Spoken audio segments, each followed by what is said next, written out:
Assalamualaikum warahmatullahi wabarakatuh. Perkenalkan, nama saya Hilwatunisa, peserta Latsar CPNS Kementerian Kesehatan golongan 3 angkatan 7 di Bapelkes Cikarang tahun 2022. Jabatan Ahli Pertama Pranata Laboratorium Pendidikan di Poltekkes Kemenkes Banjarmasin, jurusan Keperawatan Gigi.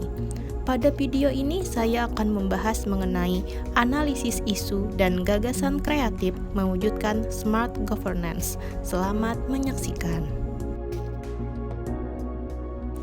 Nah, pada pembahasan ini ada tahapan penyelesaian isu. Yang pertama, pra-analisis isu. Kedua, memilah isu. Ketiga, menganalisis isu. Keempat, rekomendasi alternatif penyelesaian masalah.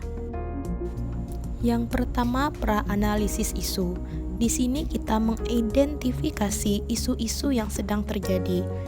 Isu yang saya ajukan yang pertama yaitu belum optimalnya penjadwalan praktikum mahasiswa dan peminjaman ruangan laboratorium di Poltekkes Kemenkes Banjarmasin jurusan Keperawatan Gigi.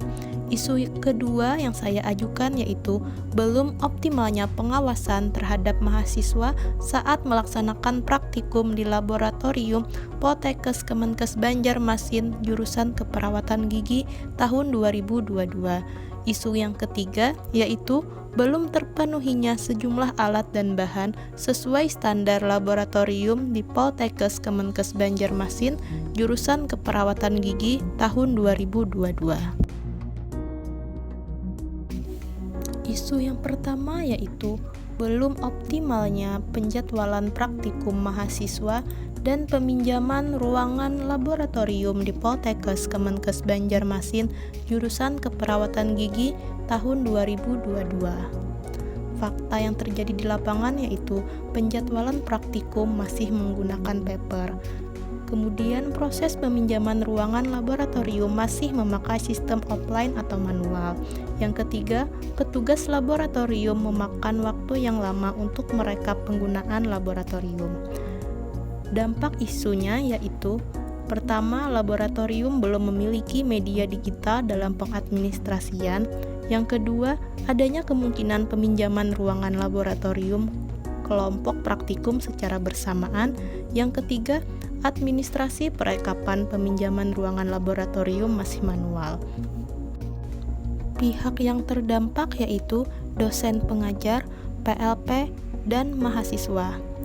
Isu tersebut timbul karena belum menerapkan Smart ASN dalam pemanfaatan teknologi.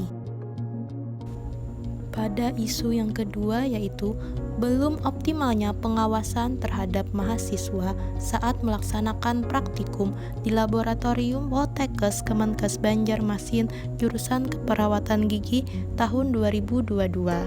Fakta di lapangan yaitu satu PLP mengawasi beberapa laboratorium sekaligus serta masih kurangnya tenaga PLP di laboratorium. Dampak isunya yaitu dikhawatirkan terdapat kesalahan dalam praktikum mahasiswa karena PLP belum dapat secara maksimal mengawasi mahasiswa. Pihak yang terdampak PLP dan mahasiswa. Hal ini muncul karena belum menerapkan manajemen ASN karena masih kurangnya tenaga PLP di laboratorium. Isu yang ketiga yaitu belum terpenuhinya sejumlah alat dan bahan sesuai standar laboratorium di Poltekkes Kemenkes Banjarmasin jurusan Keperawatan Gigi tahun 2022. Fakta di lapangan yaitu sebagian alat dan bahan belum terpenuhi karena kurangnya ruangan untuk penyimpanan alat dan bahan laboratorium. Yang kedua, anggaran yang lama untuk disetujui. Dampak isu yang terjadi yaitu sebagian alat dan bahan praktikum belum tercukupi. Mahasiswa juga secara bergantian menggunakan alat untuk praktikum.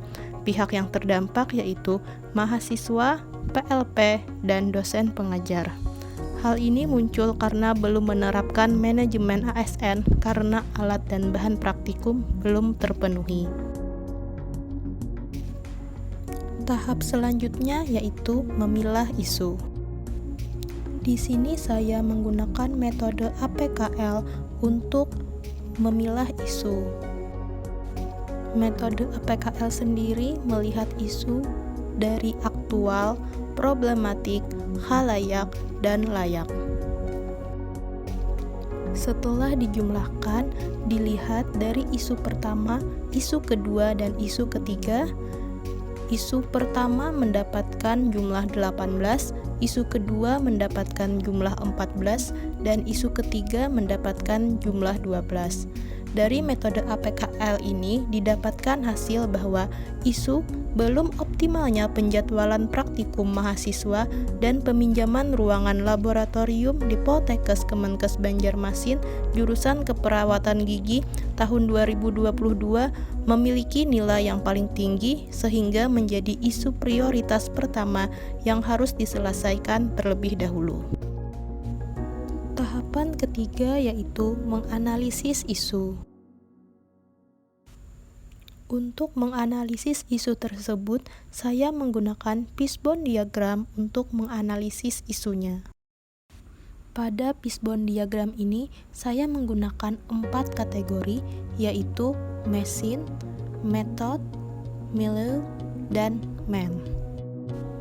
Dari kategori mesin ini atau teknologi, penyebabnya yaitu penjadwalan praktikum mahasiswa dan peminjaman ruangan masih manual dan belum terdigitalisasi. Dari kategori metode, penyebabnya yaitu belum ada SOP dan standarisasi tentang aplikasi digital di laboratorium. Dari kategori milieu atau lingkungan, didapatkan penyebab bahwa jadwal praktikum kelompok kadang-kadang masih bisa bentrok satu dengan yang lain. Kemudian masih kurangnya ruangan laboratorium untuk praktek mahasiswa. Dari kategori man atau tenaga kerja, penyebabnya PLP masih belum membuat penjadwalan dan peminjaman ruangan laboratorium secara digital. Dari penyebab itulah didapatkan belum optimalnya penjadwalan praktikum mahasiswa dan peminjaman ruangan laboratorium di Poltekkes Kemenkes Banjarmasin jurusan Keperawatan Gigi tahun 2022. Sehingga didapatkan gagasan kreatif untuk isu ini yaitu optimalisasi penjadwalan praktikum mahasiswa dan peminjaman ruangan laboratorium di Poltekkes Kemenkes Banjarmasin jurusan Keperawatan Gigi tahun 2022. Tahapan keempat yaitu rekomendasi alternatif penyelesaian masalah. Pada rekomendasi alternatif penyelesaian masalah, ada 4 kegiatan yang saya ajukan. Kegiatan pertama yaitu melakukan survei pendapat kepada PJ Laboratorium dan PLP tentang penyusunan penjadwalan praktikum dan peminjaman ruangan laboratorium jurusan Keperawatan Gigi yang akan dilakukan secara online. Hal itu sesuai dengan nilai berakhlak yaitu adaptif dan loyal. Kegiatan kedua yaitu membuat konsep digitalisasi penjadwalan praktikum dan peminjaman ruangan laboratorium menggunakan aplikasi dengan sistem link website yang dapat dibagikan kepada mahasiswa. Hal tersebut sesuai dengan nilai berakhlak yaitu adaptif. Kegiatan ketiga yaitu membuat SOP cara peminjaman ruangan secara online dengan K-Unit laboratorium terpadu sesuai dengan nilai berakhlak yaitu kolaboratif. Kegiatan keempat yaitu melakukan uji coba dan sosialisasi penggunaan link website tersebut kepada PJ Laboratorium, PLP, dan mahasiswa. Hal tersebut sesuai nilai berakhlak yaitu kolaboratif dan berorientasi pelayanan. Demikianlah video yang saya buat. Terima kasih. Wassalamualaikum warahmatullahi wabarakatuh.